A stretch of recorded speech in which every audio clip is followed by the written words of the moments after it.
हे ईश्वर, संसारका सबै आमालाई राम्रो स्वास्थ्य भएको जीवनको आशीर्वाद देऊ।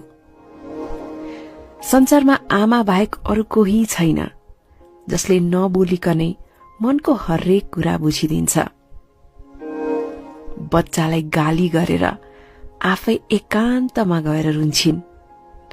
आमाको माया नै हो साँच्चै हजुर, आमा त्यस्तै नै हुन्छन्।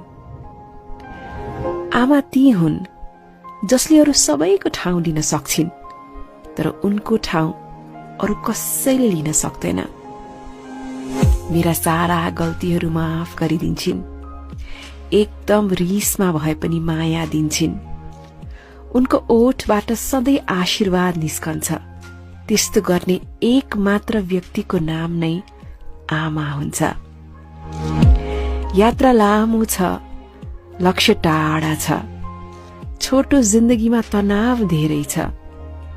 यो दुनियाँले त उहिले ज्यान लिन्थ्यो होला, तर आमाको आशीर्वादको असर निकै छ।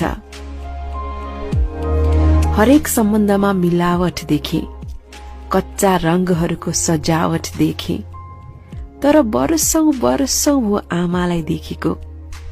न त उनको अनुहारमा कहिले थकान देखे,